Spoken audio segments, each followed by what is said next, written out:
Eu sou Rebeca Braga Eu sou Alexandre Lara. e nós somos o Casal Reab. Ficou bom?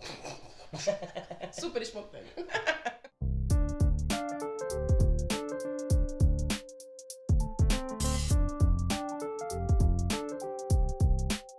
Bom, agora a gente já está no nosso cenário oficial que a gente desenhou para trazer para vocês. Eu vou me apresentar um pouquinho melhor. Eu sou Rebeca, sou nascida em Belém do Pará, já moro em São Paulo há bastante tempo. Sou casada com o Alexandre, sou a terceira filha de 4, uma leonina bem intensa, um tanto quanto mandona, só um pouquinho.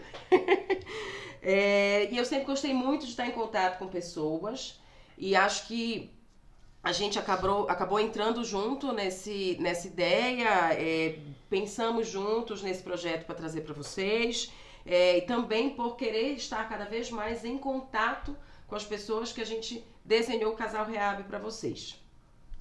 Agora é a vez do Alexandre se apresentar para vocês. Eu sou Alexandre, tenho 39 anos, nasci em São Paulo. Nós temos 2 filhos maravilhosos, o Gael de 6 anos e o Mateu de 4. A Rebeca fez a apresentação dela e pontuou algo importante, que ela é leonina. Então, todos sabem como uma boa leonina mandona, pode ter essa nossa interação e é o mandão dela com a minha tranquilidade que a gente se diverte e curte muito nossa família. Afinal, agora a gente precisa dizer para vocês o porquê do Casal Reab, né?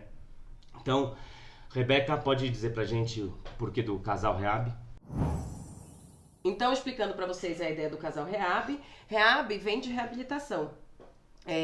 A ideia do Casal Reab veio inspirado em outro casal, um casal de infectologistas que tem o Casal Infecto, que foi uma fonte de informação muito rica e muito embasada cientificamente nessa época de pandemia, e isso me deu um start de pensar que olhar os dois sendo um casal, os dois infectologistas tendo esse conhecimento e podendo divulgar esse conhecimento, me deu um start da gente pensar que a gente, sendo da mesma área, eu sou terapeuta ocupacional, o Alexandre fisioterapeuta, que a gente podia ser unidos não só no matrimônio, mas também no propósito de levar essa informação, né, Ale? E falando em propósito, Beca, foi o que startou a ideia de a gente montar o nosso canal. Foi a história da nossa amiga, da Nath, que tem uma tia que sofreu um AVC e ela estava muito perdida em termos de o que fazer, o que é a reabilitação, de enxergar as coisas sobre isso, dessa ótica. Então a gente pode contar um pouquinho dessa história para as pessoas, para as pessoas entenderem qual a dificuldade real que as pessoas sentem da reabilitação. Ale, eu acho que esse foi o nosso start inicial mesmo para a gente começar. A ideia é que a gente trabalha em reabilitação há bastante tempo, a gente tem conhecimento na área, mas esse conhecimento acaba ficando só com a gente. Uhum. Então, essa situação que aconteceu com a Nath, nossa amiga, foi uma coisa que fez a gente pensar, poxa, a gente tem conhecimento, a gente pode ajudar, e a gente acabou ajudando, atendeu, orientou, e principalmente, gente, a ideia é orientar. E a gente hoje conseguiu perceber o quanto foi importante a orientação que a gente deu para a Nath. Para a Nath, para a mãe dela, para a tia que foi quem teve o AVC, o quanto que isso foi determinante para a reabilitação dela. E aí a gente acabou pensando como que a gente podia ampliar isso, já que a gente percebe que tem muitos pacientes que têm a informação, até hoje a informação ela é fácil, a gente dá um Google e a gente acha, mas muitas vezes esse direcionamento acaba ficando pobre, deixando a desejar, e a ideia é que a gente possa contribuir dessa forma. Com certeza, e a história dela é a história de muitos familiares, de muitos pacientes, de muita gente que conhecemos. E está na sociedade e estão sem informações, às vezes uma dica, uma orientação, uma informação imbuída de ciência, de conhecimento, de profissionais que já estão nessa área e já estão nesse mercado há muito tempo. Isso faz uma diferença brutal para essas famílias e para esses pacientes que estão em busca da reabilitação. Meu marido tá muito chique, gente, falando imbuída. Desculpa, não consegui não Aqui, falar isso. essa é nova no meu vocabulário. distribuída. Eu acho que esse ponto que você trouxe, Ale, da informação séria, correta, eu acho que é a principal ideia que a gente teve quando a gente pensou. Com certeza. Eu lembro quando a gente pensou em desenhar o Casal Reab, vieram algumas palavras para a gente poder definir o nosso direcionamento, que era ciência, o embasamento científico propriamente dito, a humanização, como que a gente pode trazer essas palavras ou essa informação de uma forma mais acessível. E não só uma informação só de terapia ocupacional, uma informação só de fisioterapia, mas principalmente de uma informação multidisciplinar. O que a gente pode contribuir com a pessoa nas nossas áreas de atuação. E acho que o nosso objetivo fundamental com esse projeto é levar informação de forma acessível para toda a população, para quem tem algum familiar ou algum parente ou a própria pessoa tenha alguma lesão neurológica ou alguma lesão que precise de ajuda, para que a gente possa traduzir essa informação para vocês de uma forma mais simples e que a gente possa acessar vocês e ajudar vocês nessa nova empreitada aí que é a reabilitação. Mas eu acho que também é importante a gente se apresentar, não só no sentido de pessoa, mas no sentido profissional. Então, conta, por quê? Por que fisioterapia? Eu joguei futsal pelo São Paulo muitos anos. São Paulino? E sou São Paulino. E acabei me lesionando no decorrer da vida do esporte. E aí foi aí que eu tive contato com a fisioterapia e acabei me encantando pelo o valor que os atletas e as pessoas dão quando conseguem se reabilitar, do cuidado com o outro, e isso foi algo que me chamou muita atenção na época. E aí eu vim fazer a fisioterapia, e desde então sou apaixonado e não parei mais de estudar, de ir atrás, para a gente poder ajudar cada vez mais as pessoas. A parte da carona, você não vai contar? Da carona? Tem a carona que ajudou um amigo meu que estudou comigo desde o maternal na escola, o Cássio. Ele já tinha carro na época e aí facilitou também a minha ida na faculdade. A gente acabou estudando juntos, formamos juntos, então a gente... É que ele tinha dois cursos. Ele passou em farmácia e em fisioterapia, mas ele tinha carona para fisioterapia. Fala a verdade. Exato, para farmácia eu não tinha, então não virei farmacêutico. E você, Rebeca, por que terapia ocupacional? Bom, eu conheci a terapia ocupacional no primeiro ano de faculdade. De faculdade não, de colégio. Eu conheci a terapia ocupacional no primeiro ano de colégio. E desde então eu me encantei com a profissão. Acho que é importante, todo mundo entende muito bem o que faz o fisioterapeuta. Mas é importante pincelar, a gente vai aprofundar um pouco mais isso ao longo dos vídeos do Casal Reab, mas acho que é importante ressaltar que a terapia ocupacional ela aborda a questão de independência, é a reabilitação das funções. Então, quando eu percebi que tinha a possibilidade de trabalhar com essa reabilitação funcional, deixar a pessoa mais independente, com autonomia, eu gostei e decidi que eu queria fazer isso desde o meu primeiro ano de colégio. Quando eu passei no vestibular, que eu acabei não cursando o TO em Belém, fui cursar em Fortaleza, sou um pouquinho rodada pelo Brasil nesse sentido de cidade de onde mora. Então fiz a minha faculdade em Fortaleza e terminei a faculdade, já tinha passado na prova da ACD. E a minha formação, eu digo que a minha base de reabilitação neurológica foi toda dada, a base foi muito mais dada pela ACD, e da ACD eu já fui trabalhar no Einstein, onde foi a cereja do bolo, no sentido de que eu peguei desde paciente crônico, na época que eu trabalhava na ACD, e hoje eu atendo muito mais paciente agudo no ambiente hospitalar, como é o Einstein. E aí o ponto também, quando eu comecei a trabalhar já com fisioterapia aquática, logo no início da minha formação, numa clínica de ortopedia. Logo depois eu comecei a trabalhar na APAI, da unidade de Cotia, onde tive os primeiros contatos com pacientes especificamente neurológicos e de várias desordens. E pouco tempo depois entrei na ACD, comecei também como fisioterapeuta dentro da unidade de fisioterapia aquática. E Foi aí, lá que a gente se conheceu. e lá onde a gente se conheceu e se relacionamos, né? E fizemos a nossa família. Exato. Aí, de fisioterapeuta, eu fui para a coordenação da área de fisioterapia aquática, onde fiquei mais um bom tempo. Depois eu saí da área da fisioterapia aquática dentro da CD e fui coordenar a área de cursos institucionais dentro da própria CD. E hoje eu não atuo mais dentro da CD, pois eu montei a minha clínica, onde a gente tem reabilitação de diversas patologias, e tem tanto a parte de fisioterapia solo quanto a parte de fisioterapia aquática.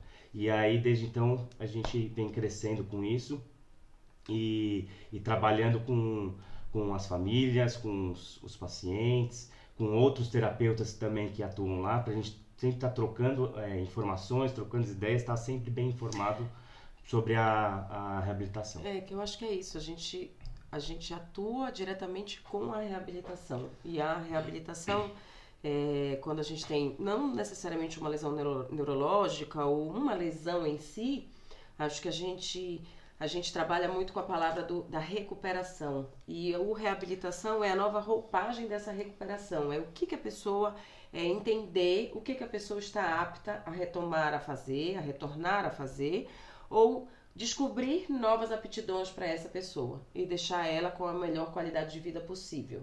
Então hoje a gente trabalha diretamente com isso. E seja para qualquer tipo de patologia, pode ser ortopédico, neurológico, geriátrico, o que for. A gente está sempre atuando em todas as áreas para a gente conseguir o melhor desenvolvimento de cada paciente, de cada patologia que a gente venha intervir, né? Bom, Lê, acho que você falou bem da nossa trajetória e como que a gente chegou até aqui, mas acho que é importante a gente voltar para o assunto da reabilitação, que é o principal foco do nosso projeto agora, de levar essa informação. Então, pensando em todos os... Eu cheguei a falar para vocês, por exemplo, lesões agudas, um paciente mais crônico, o que é um paciente agudo. A ideia é que a gente possa traduzir isso para vocês. Todas essas expressões que pra gente são coisas muito mais simples, porque já estão no nosso cotidiano. Fácil de entender, né? Mais fácil de entender, mas que para vocês é importante que a gente esclareça e traga numa linguagem um pouco mais tranquila e mais acessível. Então, pensando no caso como o da tia da Nath, que foi o que nos motivou a trazer essa informação para vocês, a gente pensando num paciente que acabou de ter um acidente vascular cerebral, que a gente chama de AVC, se a gente pensar neste paciente no hospital, que é um pouco mais da minha realidade nesse momento, a gente já tem indicação de iniciar essa reabilitação desde o momento zero, desde logo depois que aconteceu, que é o que a gente chama de paciente agudo, acabou de acontecer a lesão. Nossa ideia de reabilitação ela já começa naquele momento, porque à medida que eu entro e que eu dou algumas orientações ou eu tenho algumas ações para prevenir limitações futuras, eu já estou reabilitando esse paciente. Então, desde o quarto do hospital, do leito do hospital, eu posso entrar, eu já posso tentar ver o que tem de movimentação ou que não tem de movimentação, dependendo da fase que o paciente está, ou eu posso prevenir que ele tenha alguma limitação nesse movimento, nessa amplitude, nessa articulação. E nesse momento também, né, Beca, todos os profissionais vão estar avaliando esse paciente. Então, médico, fonoaudiólogo, psicólogo, terapeuta ocupacional, fisioterapeuta, enfim, todos os profissionais da área da saúde vão estar olhando para esse paciente para poder ter as melhores indicações, as melhores práticas naquele momento, nessa fase. Então, por isso que é muito importante as pessoas entenderem que o processo de reabilitação ele é multidisciplinar, né? Então, todas as áreas estão em contato com o paciente e com a família, que também é super importante nesse momento, estar sempre bem acolhida e bem informada. Acho que é importante falar que é multidisciplinar e ele é dinâmico, porque cada fase que o paciente vai entrando, ou cada fase que o paciente vai tendo, a gente vai tendo uns objetivos diferentes. Então, entender que esse processo ele é dinâmico faz a gente sempre estar atualizado com o que o paciente está precisando naquele momento. Então, se ele está no quarto de hospital, você falou da equipe, acho importante também ressaltar a questão da nutrição, que dá todo o suporte para que o paciente tenha os nutrientes, a energia suficiente para fazer a reabilitação que a gente está precisando, e dê conta do projeto, do programa de reabilitação que vai ser traçado para ele de forma multidisciplinar. Então, atender esse paciente na hora que eu chego na beira do leito dele e eu tento contribuir ou para aparecer uma movimentação ou para tentar fazer com que ele consiga ficar independente numa atividade que é muito mais a minha função, fazer com que ele leve o garfo na boca para que ele possa comer sozinho, fazer um treino de vestuário para que ele consiga se vestir sozinho. Quando eu consigo dar essas orientações desde o paciente no hospital, ele já vai para casa tentando aplicar o que a gente está orientando e o que a gente tem treinado no hospital. Então, ele tem um momento hospitalar, ele tem um momento em que ele vai de alta e que dá também muita insegurança, porque aí ele vai ou receber um atendimento em casa, ou ele vai para uma clínica, que é muito mais o que o Alê vive na prática, né? Pacientes que já foram para casa e que agora buscam a reabilitação depois do momento de instabilidade clínica, que é o momento do hospital. E muitos não sabem para onde ir também. Às vezes ele sai do hospital com todo esse acolhimento e quando ele sai, ele não tem nada. Isso é muito comum. Não tem nenhum direcionamento. Não tem nenhum direcionamento para onde procurar os profissionais para ser atendidos, quais os locais que ele pode ser atendido. Então isso é uma dificuldade que a gente enxerga muito grande na nossa população. E acho que a gente tem uma formação de centro de reabilitação e hoje em São Paulo a gente tem vários centros de reabilitação bem estruturados e com eficiência muito boa, que a gente pode encaminhar o paciente, mas é importante entender que esses centros estão espalhados pelo Brasil e que o paciente deve procurar na sua cidade, porque isso é determinante, é um diferencial para a reabilitação dele. E falando em reabilitação, o que a gente preconiza em toda a reabilitação é trazer a funcionalidade de volta ao paciente. Então, ele poder ser o mais autônomo possível, o mais independente possível dentro do seu quadro de prognóstico e da própria lesão que ele teve. Bom, então, para finalizar o episódio de hoje, a ideia do Casal Rehab é ser um bate-papo, mas o bate-papo de hoje era mais para que vocês possam conhecer a gente. A ideia é que a gente possa trazer para vocês, a cada mês, um tema, um convidado, em que a gente possa... eu não gosto muito de falar entrevista, eu prefiro falar a palavra bate-papo mesmo, porque a ideia é que a gente possa ter a experiência da pessoa que está vindo com a gente e compartilhar com as experiências que a gente tem na nossa prática. O nosso foco é trazer não só pessoas da área da saúde, mas também trazer paciente, trazer familiar, trazer pessoas que estão envolvidas com essa temática para que a gente possa contribuir com vocês. De uma forma simples, de uma forma acessível, de uma forma clara. A gente vai estar a gente vai soltar no nosso podcast, a gente vai estar nas diversas plataformas de mídias sociais que a gente tem hoje. Então a gente vai estar no podcast, a gente vai ter nosso canal no YouTube e a nossa principal plataforma de interação com vocês vai ser via Instagram, Casal Rehab, @casalrehab, ajudem a gente, sigam lá. E a ideia é que vocês possam acompanhar lá no Instagram, que vocês possam acompanhar o nosso dia a dia, a nossa rotina, os nossos atendimentos e também possam interagir com a gente no sentido de sugerir tema, trazer as dúvidas. A gente vai abrir caixa de perguntas para que vocês possam também colocar o que é de interesse de vocês e que a gente possa estar contribuindo da melhor forma com vocês. Então, o nosso próximo episódio, a gente já vai trazer o nosso primeiro convidado. Mas para vocês descobrirem quem qual vai ser o tema. Suspense total aí, aproveitem, sigam a gente, lá a gente vai lançar qual vai ser o tema, aproveitem também para sugerir novos temas. Então esse foi o nosso primeiro episódio do Casal Rehab, aqui quem fala para vocês é a Rebeca, um beijo, até a próxima. Aqui é o Alê, um beijão, até a próxima. Espero que vocês tenham gostado. Faltou isso.